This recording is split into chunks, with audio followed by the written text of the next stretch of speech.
দেখো, আমার ছেলে আমি সঙ্গীতা চক্রবর্তী। আজকে আমি রান্না করব সোয়াবিন। তো আমি 200 গ্রাম সোয়াবিন নিয়ে নিয়েছি। এই জলের মধ্যে জলটা গরম হয়ে গেছে, দিয়ে দিলাম। আমি সোয়াবিনটা সেদ্ধ করে নেব। দেখো, সোয়াবিনগুলো সেদ্ধ হয়ে গেছে, আমি এবার নামিয়ে ফেলবো। সবজি নিয়েছি, সবজি বলতে টমেটো দুটো পেঁয়াজ, রসুন কিছু কেটে নিয়েছি, আদা গ্রেট করেছি, কাঁচা লঙ্কা, ক্যাপসিকাম অর্ধেকটা। তো সোয়াবিনগুলো যেগুলো আমি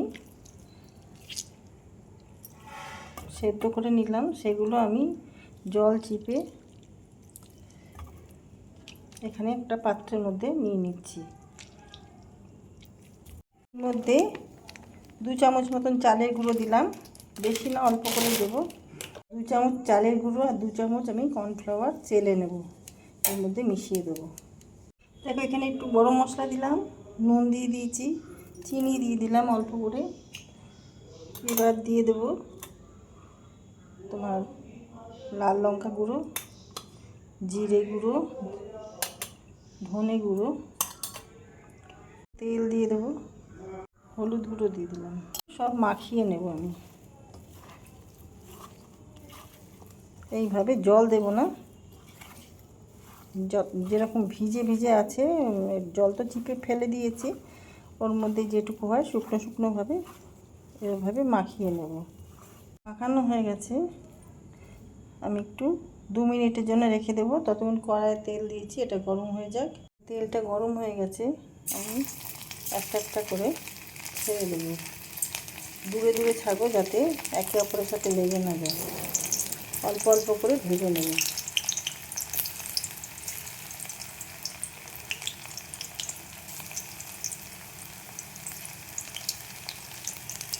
এইভাবে সব ভেজে নেব। দেখো, সোয়াবিনগুলো যেগুলো ভাজা হয়েছে আমি তুলে নিচ্ছি।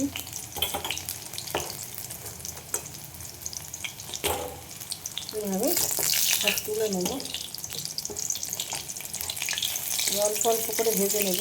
দেখো, যে সবজিগুলো পেঁয়াজ আদা রসুন কেটে রেখেছিলাম সেগুলো দিয়ে দিলাম।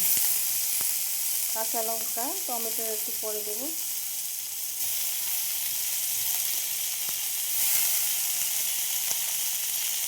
সটে করে নেব, একদম লাল করে ভাজবো না। এবার এর মধ্যে আমি নুন দিয়ে দিচ্ছি। আমি সয়াবিনের মধ্যে নুন দিয়েছি মাখার সময়। দিয়ে দিলাম হলুদ, গরম মশলা দিয়ে দিলাম। ঠিক হয়ে গেল ভিডিওটা। দিয়ে দেবো কাশ্মীরি লাল লঙ্কার গুঁড়ো। আমি কাঁচা লঙ্কা দিয়েছি এর মধ্যে একটু কালারটা আনার জন্য।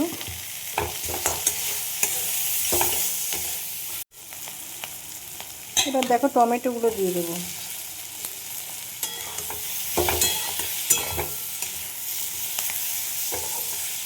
এর মধ্যে ক্যাপসিকাম দিতে ভালো, রেড ইয়েলো রেড পেপার।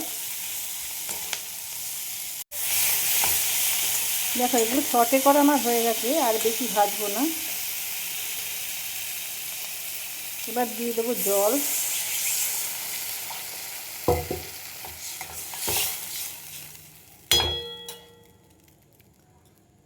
আর একটু জল দেবো। 1 চামচ আমি কর্নফ্লাওয়ার নিয়ে নিয়েছি, একটু চেলে নিয়েছি। চেলেই নিই, যখন নিই এটা গুলে রেখে দিলাম। আমি সোয়াবিনগুলো সব দিয়ে দিলাম। এবার একটু ঢাকা দিয়ে দেবো। 2 চামচ মতন আন্দাজে দিয়ে দেবো। 1 চামচ সয়া সস।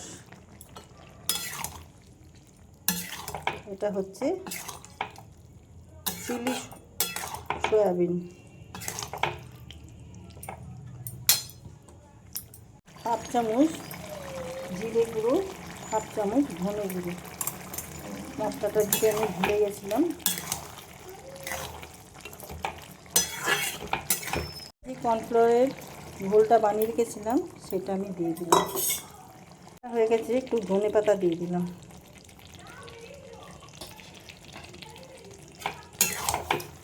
রান্নাটা হয়ে গেছে, এবার আমি নামিয়ে ফেলবো। দেখো চিলি সয়াবিন আমার রেডি হয়ে গেছে। তোমাদেরকে আর কীরকম লাগলো লাইক শেয়ার কমেন্ট করে আমার সাথে জুড়ে থেকো। ভিডিওটা আমি এখানেই শেষ করছি। থ্যাংক ইউ, সবাই ভালো থেকো, গুড নাইট।